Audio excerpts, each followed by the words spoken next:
नमस्ते इंडिया, कैसे हैं आप। मैं हूं सीएम में दीक्षा राजपाल, आपकी एसपीएम फैकल्टी। हाँ जी, आज इस वीडियो में हम आपको ऑनलाइन पोर्टल जो हमारे इंस्टीट्यूट ने हमारे लिए इशू करे हैं उनके कुछ प्रैक्टिकल क्वेश्चंस हैं एसपीएम में, जो मैं आपके साथ में डिस्कस करना चाहती हूँ। हाँ जी, आपको बताना चाहती हूँ कि आप लोगों को अगर ऐसा ही पैटर्न रहा, यही क्वेश्चंस आते रहे, तो आप ज्यादा टेंशन मत लीजिए, आपको सब कुछ आता है।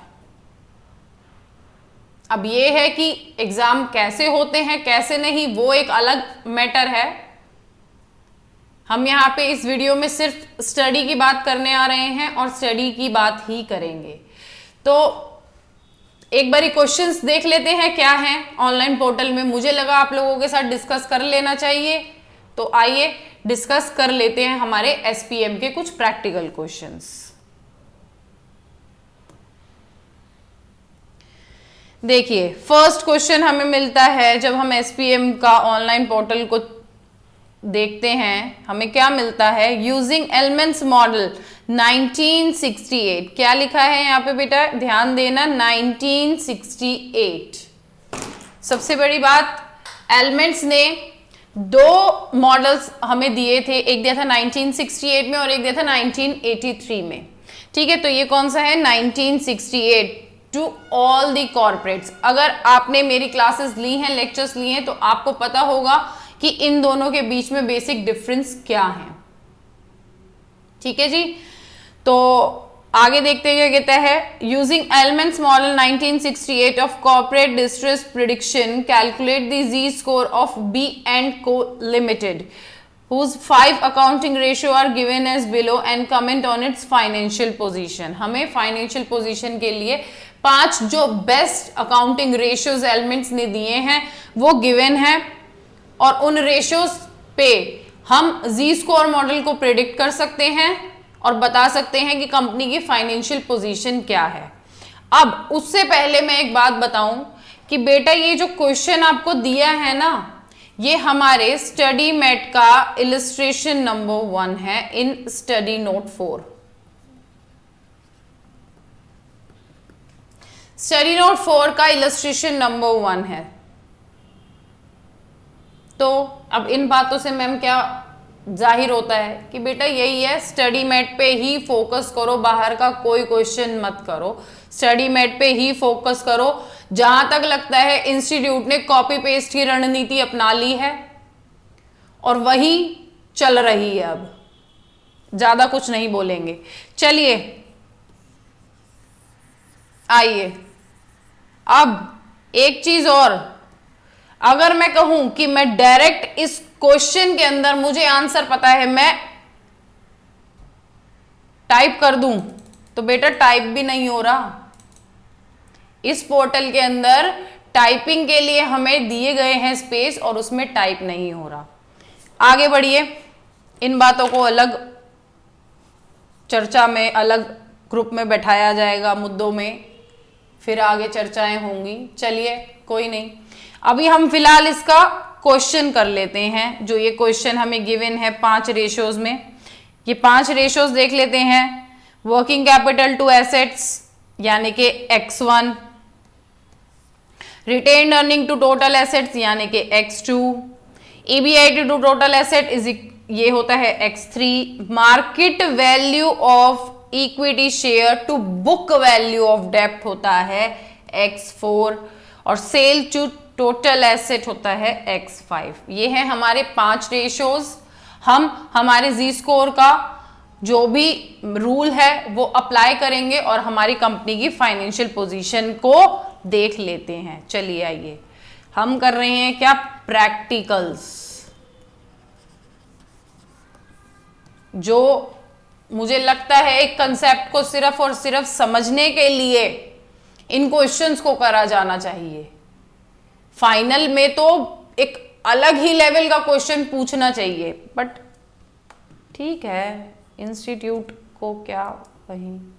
चलिए आइए, क्वेश्चन नंबर 1 देखते हैं। जी स्कोर मॉडल में ये वैल्यूज पुट करते हैं। आइए पहले हम देखते हैं हमने क्या पढ़ा था। एल्टमैन्स जी score model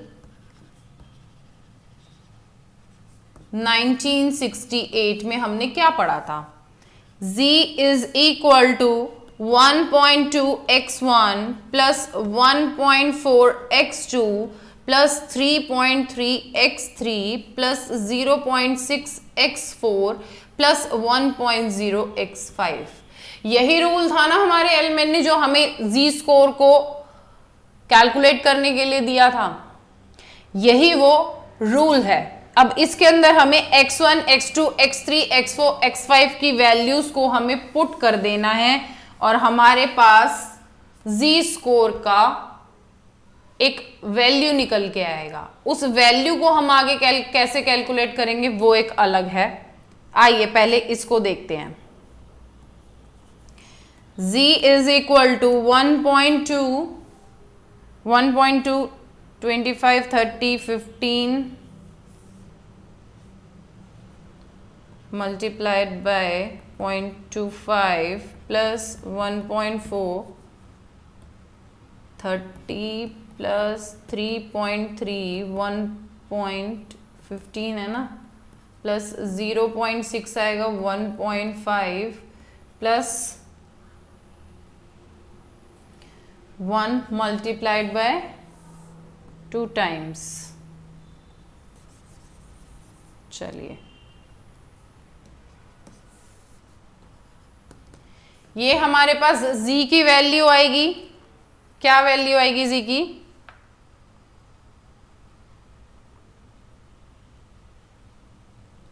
1.2 multiplied by 0.25, 1.4 multiplied by 0.3, 3.3 multiplied by 0.15, 0.6 multiplied by 1.5 plus 2, 4.115। क्या वैल्यू आई हमारी z की? हमारी z की वैल्यू आई 4.155। अब हमने जो 1968 में जी स्कोर मॉडल पढ़ा था उसके अंदर हमें कुछ कंडीशंस दी गई थी, हमें जोन्स बताए गए थे किस जोन में हमारी फर्म आ रही है, जिसकी कैलकुलेशन, जिसकी प्रेडिक्शन हम कर रहे हैं वो किस जोन में आ रही है। क्या थी इसकी condition? If z is more than 2.99 that means it's safe zone, it's non-failure company। यही था ना, यही था ना। अगर आपने इन टॉपिक्स को पढ़ा है, लेक्चर्स लिए हैं, तो आपको डेफिनेटली ये बहुत इजी लग रहा होगा। If z is less than 1.81 then it's distress zone, that means failure company. And third condition is in दोनों के बीच का अगर रहता है, if z is more than and equal to 1.81 and less than and equal to 2.99 then it's gray zone। क्या होता है ये? Grey zone. It's a mixture of failure and non failure elements. ये क्या है? कुछ फैक्टर्स ऐसे हैं जो फेलियर की तरफ खींच रहे हैं और कुछ फैक्टर्स ऐसे जो पॉजिटिविटी की तरफ ला रहे हैं हमें, तो इट्स अ ग्रे जोन। ये क्या होता है? Mixture of failure and non failure. ठीक है जी। हम ग्रे जोन में क्या एडवाइस देते हैं? फर्दर इन्वेस्टिगेशन की। क्या, किस चीज की हम एडवाइस देते हैं? फर्दर इन्वेस्टिगेशन करवा लो और पता करवा लो कौन से वो फैक्टर्स हैं जो आपकी फर्म में आपको नेगेटिविटी की तरफ, फेलियर की तरफ लेके जा रहे हैं। ठीक। अब इस बी एंड को लिमिटेड का क्या आया है? इसका z की वैल्यू आई है 4.115। That means it's more than 2.99। So the company is in safe zone. It's a non-failure company. तो हमने इससे क्या प्रेडिक्ट कर लिया कि ये कंपनी सेफ जोन में स्टैंड है, कोई जरूरत नहीं है इसमें डरने की, कहीं कुछ भी फेलियर नहीं होने वाला है। यही है ना, जी स्कोर में हम करते क्या है, कॉर्पोरेट फेलियर को प्रिडिक्ट करते हैं। कॉर्पोरेट फेलियर हमने टॉपिक पढ़ा है 4.3 यूनिट के अंदर, स्टडी नोट 4 का जो 3rd यूनिट है उसमें हम पढ़ते हैं कॉर्पोरेट फेलियर। उसी का तो ये मॉडल है कि उस कॉर्पोरेट फेलियर को प्रिडिक्ट कर लो कि क्या कोई फर्म फेलियर की तरफ मूव कर रही है क्या, तो हमने यहां पे प्रिडिक्ट कर लिया। सो इसके अंदर आप एडवाइस दे सकते हैं, B&Co limited Z is equal to 4.115, company is in safe zone. बेटा जी जोन ना मेंशन कर देना, इन जोन्स को मेंशन कर देना, ये वाले जो जोन है ना इन जोन्स को भी मेंशन करना, ठीक है जी। ये है इसका आंसर, यहां पे तो आने से रहा। चलिए आइए moving to the next. Very good, second question दिख रहा है स्क्रीन पे, clap for this question. Institute बहुत बढ़िया, बहुत ही ज्यादा बढ़िया। खैर हमें इंस्टीट्यूट हम बोलते हैं, इंस्टीट्यूट हमें बोलना नहीं चाहिए, हमें कुछ पर्टिकुलर मेंबर्स को बोलना चाहिए।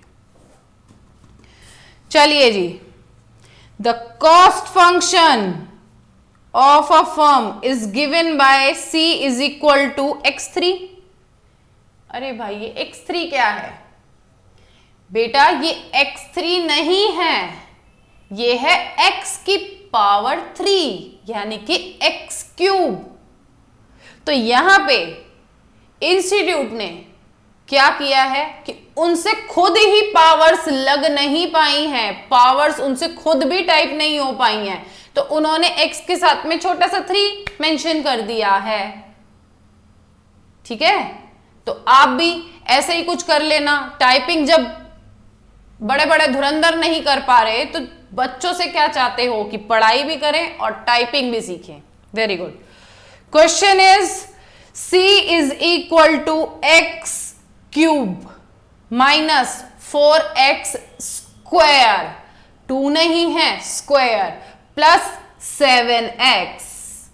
सेम क्वेश्चन है हमारे illustration 3 of study math in study note 3। Same question यही है। आई थिंक फाइनल के लिए हमारे स्टडी मैट में ही ना बहुत अच्छे से अच्छे क्वेश्चन भी अवेलेबल हैं हमारे ही स्टडी मैट में, बट उनको आप इस पैटर्न में जस्टिफाई नहीं कर पाते, तो इसलिए उन्होंने क्या किया कि बेटा स्टार्टिंग के क्वेश्चन ले लो, पेपर ही तो देना है, दे दो, हम भी लेने के लिए तैयार हैं ऐसे पेपर।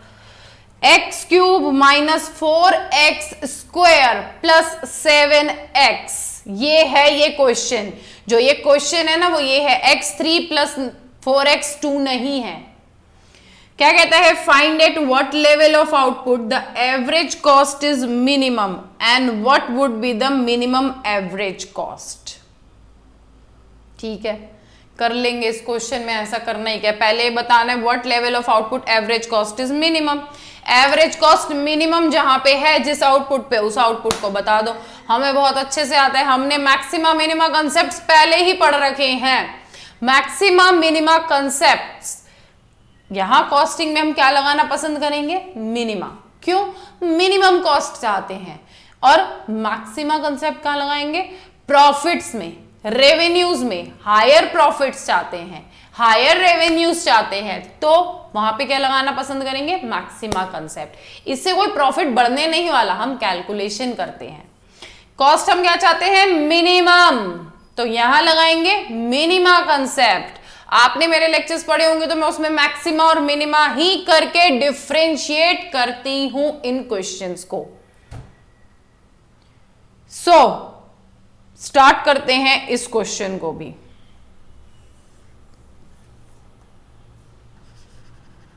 क्वेश्चन क्या कहते हैं, c is equal to x cube minus 4x² plus 7x। ये क्या है हमारी टोटल कॉस्ट। टोटल कॉस्ट के बाद क्या कहते हैं, find the average cost at minimum level. तो इस कॉस्ट से हमें क्या करना है, पहले एवरेज कॉस्ट को कैलकुलेट करना है। एवरेज कॉस्ट हम कैसे निकालते हैं, total cost divided by number of units. निकाल लीजिए, average cost is equal to, total cost ले लो ऊपर से, x cube minus 4x² plus 7x divided by x। So the average cost is equal to, x² लिख दूं minus 4x plus 7 is the average cost. क्या आ गई हमारी, एवरेज कॉस्ट आ गई। अब हमें क्या बताना है, ये एवरेज कॉस्ट किस आउटपुट पे मिनिमम होगी। यहां पे अब हम मिनिमा कंसेप्ट अप्लाई करते हैं। अप्लाई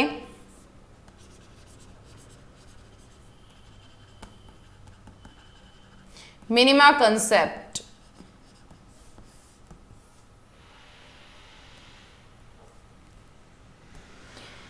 स्टेप 1 में हम क्या करते हैं,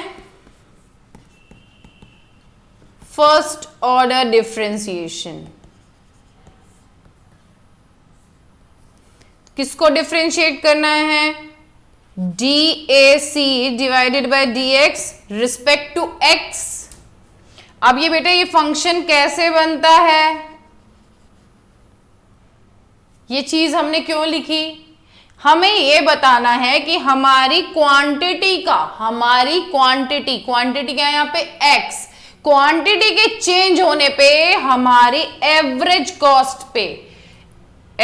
कॉस्ट पे क्या इंपैक्ट पड़ रहा है विद रिस्पेक्ट टू x। इसको अगर और डीप में पढ़ना है तो जो बच्चे पढ़ रहे हैं मेरे से वो जानते हैं कि हमने बहुत ही डीप में पढ़ा है और अब ये चीजें हमें खिलौने जैसी लगती हैं। कोई नहीं, सबके लिए इजी है, किसी के लिए भी डिफिकल्ट नहीं है। एक बार किसी चीज को समझ लो तो वो चीज आसान ही है। DAC डिवाइडेड बाय DX किसका करना है, x² minus 4x plus 7। Apply करिए जी, DAC divided by DX is equal to D divided by DX of x² minus 4 को बाहर क्यों निकाला, क्योंकि कांस्टेंट टर्म है। D divided by DX of x plus 7। हम यहाँ पे क्या इमेजिन करके चलते हैं कि ये 7 के साथ में x की पावर 0 है, और जब x की पावर 0 होती है तो वो होता है इक्वल टू 1। ये सब हम पढ़ चुके हैं ना, जब x की पावर 0 होती है तो वो होता है इक्वल्स टू 1। हम यहाँ पे 7 को बाहर निकालते हैं और d डिवाइडेड बाय dx हम नॉर्मल क्लासेस में ऐसे नहीं करते, ये एक समझाने के लिए ही कराया जा रहा है। x0 दैट मीन्स क्या वैल्यू आई इसकी, कैसे डिफरेंशिएट करते हैं, वैल्यू आ गई आगे, इसके अंदर आप एक पावर रूल को भी लिख लो। कहता है x की डिफरेंशिएट करो x की पावर n को, कुछ भी हो सकता है n नंबर ऑफ टर्म्स, तो इसको कैसे करोगे differentiate, n x n minus 1 ऐसे डिफरेंशिएट करते हैं ना, तो यहां पे भी हम ऐसे ही डिफरेंशिएट करेंगे। 2 को ले आएंगे आगे, 2x 2 माइनस 1 माइनस 4, x की पावर क्या है 1 minus 1 multiplied x 1 minus 1 plus 7 power क्या है 0 मल्टीप्लाइड बाय 0, और x की पावर जब 0 होती है उसको बोलते हैं 1, ठीक है। Now solve this, 2x minus 4 और ये क्या हो जाएगा मल्टीप्लाई होने के बाद plus 0, so the first order differentiation is 2x minus 4। क्या आ गई हमारे फर्स्ट डिफरेंशिएशन की value 2x minus 4। Now the second step, equate this equation with 0, equate कर दो, 2x minus 4 is equal to 0, x is equal to 4 minus 2 that is 2, तो units कितनी आ गई हमारी 2। क्या कहता है 2 यूनिट्स पे हमारी एवरेज कॉस्ट मिनिमम होगी, यही कॉस्ट निकलती है ना, यही तो लेवल निकलता है हमारे आउटपुट का। हम कहते हैं कि हमारी 2 यूनिट पे एवरेज कॉस्ट मिनिमम होगी, ठीक है, हम जानते हैं। अब इस चीज को हम चेक कैसे करें कि हाँ सच में ये जो यूनिट्स आई हैं इतनी यूनिट्स पे हमारी कॉस्ट मिनिमम ही होगी। Moving to the third step, step 3 क्या कहता है, सेकेंड ऑर्डर डेरिवेटिव कर लो। सेकेंड ऑर्डर डेरिवेटिव किससे करोगे, d2ac यानी कि d2 average cost divided by dx square, second order derivative किसका, जो फर्स्ट ऑर्डर की डेरिवेटिव की जो वैल्यू आई थी ना फर्स्ट टाइम की, उसको लिखिए 2x माइनस 4, डिफ्रेंशिएट करिए इसको,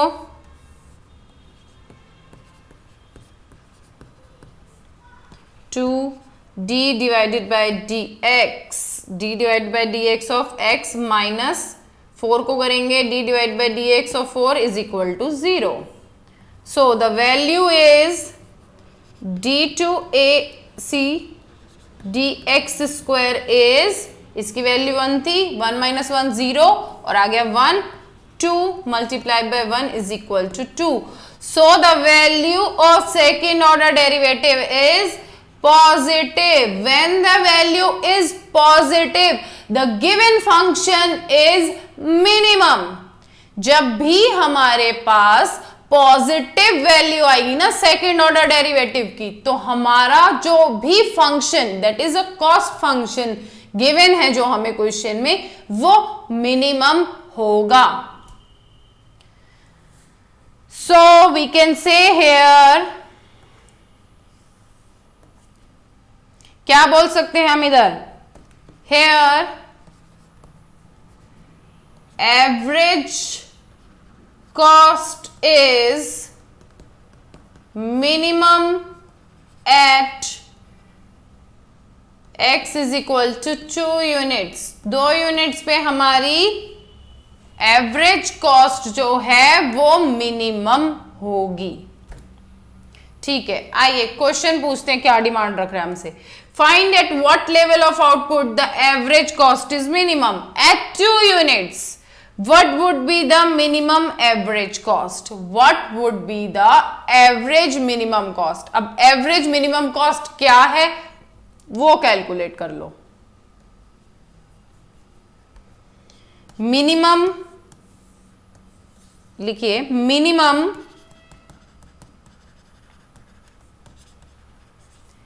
एवरेज कॉस्ट, पहले एवरेज कॉस्ट हमारी क्या थी,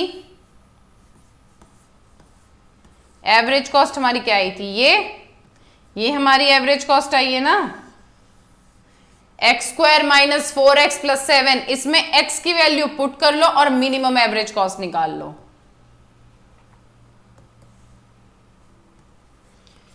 average cost is equal to x square minus 4x plus 7, x is equal to 2, so the average cost 2 की power 2 minus 4 multiplied by 2 plus 7, the value is 8 minus, sorry 4 minus 8 plus 7, minimum average cost लिखना भाई, minimum average cost is equal to -4 3, average cost minimum value आ गई हमारी 3। कितनी units पे? 3 रुपए की कॉस्ट रहेगी, मिनिमम एवरेज कॉस्ट रहेगी 2 यूनिट्स पे। ये क्वेश्चन कंप्लीट, जान गए, पहचान गए इस क्वेश्चन को। नाउ नेक्स्ट क्वेश्चन थ्योरी है, ये भी हमने कर रखा है। फोर्थ क्वेश्चन, गौर से देखो इस क्वेश्चन को। मतलब भाई कुछ भी दे दिया है, कुछ भी, खुद भी मेरे को ऐसा लगता है कि एक बारी चेकआउट तक नहीं करके देखा कि हमने दे क्या रहे हैं बच्चों को, प्रैक्टिस किस पे करवा रहे हैं। भाई सेम क्वेश्चन की फिर से प्रैक्टिस करें क्या? Same as it is, copy paste, double, क्या बात है। सेम देखो बेटा जी, क्या दे रखा है? Cost function x3 minus 4x2, that is x³ minus 4x square plus 7x. Find at what level of output the average cost is minimum and what would be the minimum average cost. Very good. Clapping. महान हो, वो कहते हैं ना पाजी तुसी great हो, तो हुण तुसी पाजी, all the members you are also a great CCM members and all the examination committee. Institute का नाम फाइनल स्टूडेंट्स के लिए ऐसे क्वेश्चंस, क्या बात है। सेम क्वेश्चन दोबारा कॉपी पेस्ट, क्यों भाई? प्रैक्टिस मांगी है, दोबारा नहीं करने के लिए मांगा, हमें आते हैं, एक बारी में कर लेते हैं हम ये क्वेश्चंस।